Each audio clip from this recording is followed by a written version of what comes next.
Halo semuanya, kembali lagi bersama saya. Selamat datang di channelnya Mekanik KW. Jadi kali ini saya sering ya bahas tentang keburukan kecurangan showroom-showroom nakal, oknum showroom-showroom nakal ini sangat merugikan calon pembeli dan showroom-showroom lain yang jujur. Kalau saya bilang, kenapa? Saya ini ingin membela nih. Saya ini sebenarnya ingin membela di video ini showroom-showroom yang jualannya jujur. Jadi di Pekanbaru ada salah satu showroom yang dia tidak menjual mobilnya tapi dia bisa dapat keuntungan dari sana. Bagaimana ceritanya? Saya bakalan ungkap seraya saya ceritakan semuanya dari awal biar teman-teman semua pada paham. Jadi showroom ini memang udah banyak kasusnya gitu. Mobil busuk lah dijualnya, mobil bekas tabrak dijualnya.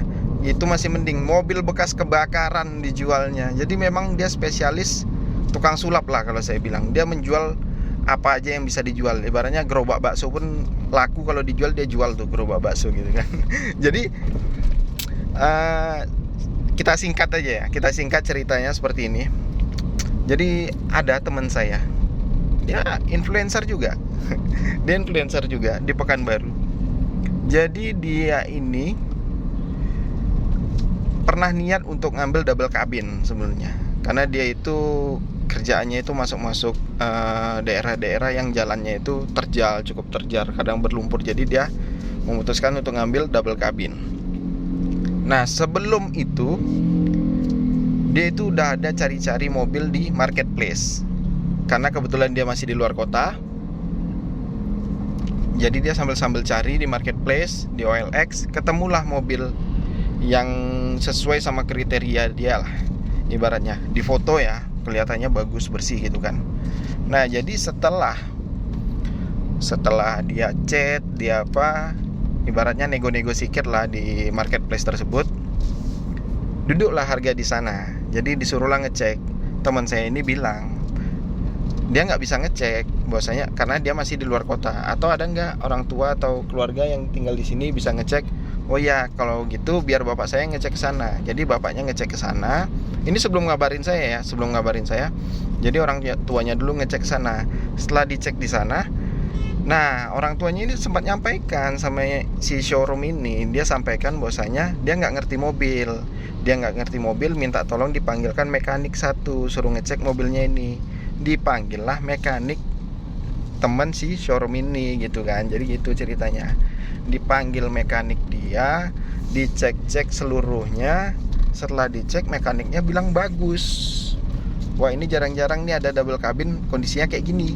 Bahasa si mekanik ini ke bapak teman saya ini. Nah setelah itu tentu orang dibilang kayak gitu kan makin, oh iya ya berarti bagus ini mobilnya kan gitu. Nah setelah itu orang tuanya ini mau panjar lah ibaratnya. Dia panjar kan menjelang anaknya ini turun 3 hari lagi ke Pekanbaru. Dia 3 hari itu baru balik ke Pekanbaru gitu kan. Jadi setelah di konfirmasi ke anaknya lagi, ya udah panjar nggak apa-apa gitu kan. Nah niatnya awalnya orang ini pingin panjar, teman saya ini pingin panjar hanya 5 juta. Nah 5 juta kan, biasanya kan panjar-panjar kayak gitulah, 3 hari lagi turun atau apa, biasanya panjar gitu 3 sampai 5 juta. Jadi pengennya 5 juta, tapi bahasa si penjual ini dia bilang bahwasanya kalau 5 juta nanti kalau ada penawarnya yang lebih-lebih harganya, saya bakalan lepas ke dia. Bahasa si penjual ini, bahasa si showroom ini.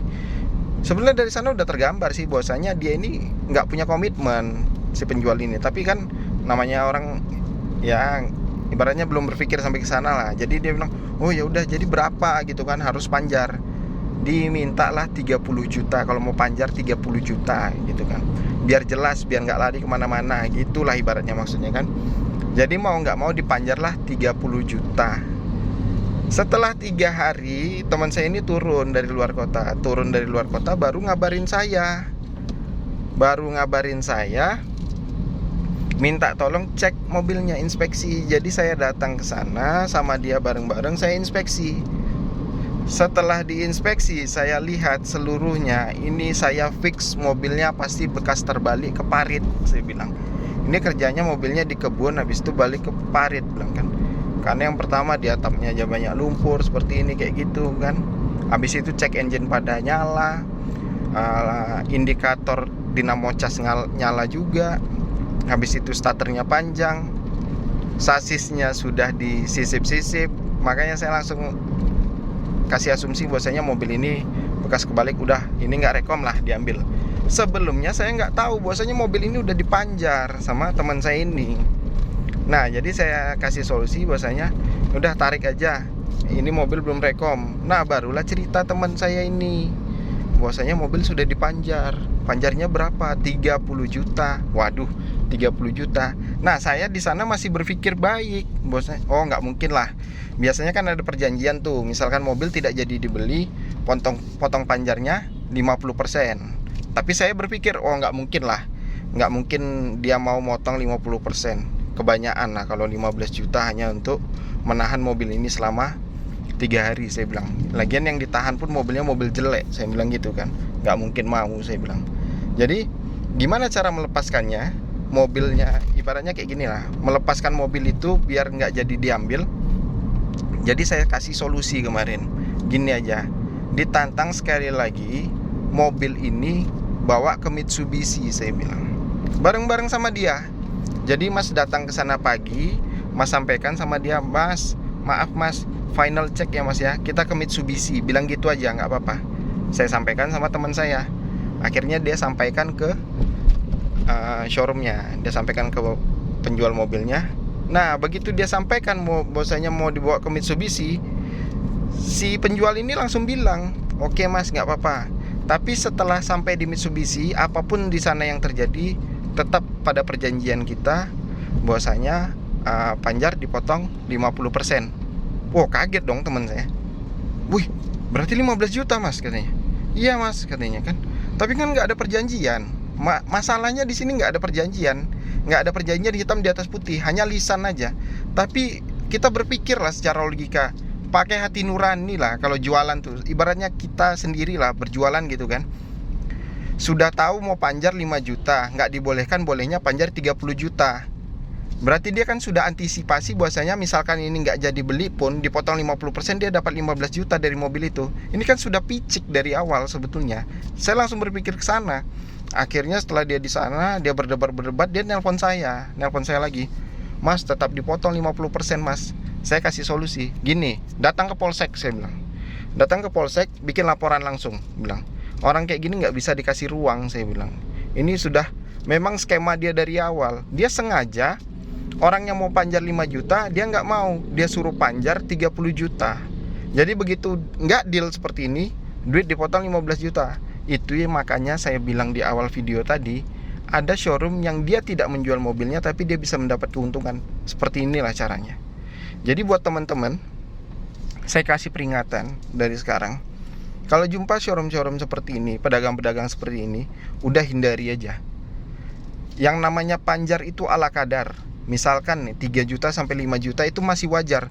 Tapi kalau sudah minta panjar di atas itu, saya pikir kalau orang yang nggak bisa dipercaya ya terlalu gimana ya, terlalu terburu-buru lah kita mengeluarkan duit segitu gitu kan. Ya apalagi dengan catatan mobil belum kita cek atau inspeksi sama sekali. Nah ini yang paling bahaya. Kasusnya bisa jadi kejadian seperti tadi. Mobil nggak dapat, uang hilang 15 juta. Memang benar 15 juta loh dipotongnya. Nah kan ini ibaratnya yang berdagang ini memang basicnya itu basic penipu culas gitu kalau saya bilang. Tapi sampai sekarang, efeknya sampai sekarang. Karena apa? Banyak juga orang yang minta inspeksi sama saya. Ini orang datang nih minta inspeksi sama saya. Bang, minta tolong bang inspeksi bang, di showroom mana? Saya tanyakan, di showroom mana bang? Bang maaf, di showroom mana? Saya bilang, showroom ini bang, yang punya ini bang. Oh maaf bang, bilang kan, dia penipu, saya nggak mau inspeksi ke sana. Nah itu efek jeleknya. Sampai sekarang, kalau dihitung mungkin yang pengen dari kasus itu turun, sampai sekarang sudah ada 30 orang lebih yang minta saya untuk inspeksi di showroomnya. Tapi saya nggak pernah rekom. Karena sudah ada kejadian kayak gini, saya pun nggak respect jadinya. Bukan saya yang menghalangi rezeki dia, tapi dia yang membuat rezeki dia tuh mentok gitu sendirinya ya. Yang menghambat rezeki dia tuh ya sikap dia sendiri gitu kan. Jadi saya wanti-wanti lagi untuk teman-teman yang pengen cari mobil dalam keadaan second di Kota Pekanbaru ini, harap berhati-hati. Pedagang yang jujur itu banyak, tapi yang nggak jujur juga banyak. Oke ya, di sini pokoknya teman-teman harus bisa berpikir kritis, harus bisa mengambil sikap yang baik, memilah juga mana yang baik, mana yang benar. Oke, terima kasih yang sudah saksikan video ini. Jangan lupa subscribe, like, dan share video ini agar channel ini lebih berkembang dan memberikan banyak manfaat untuk kita semua. Terima kasih.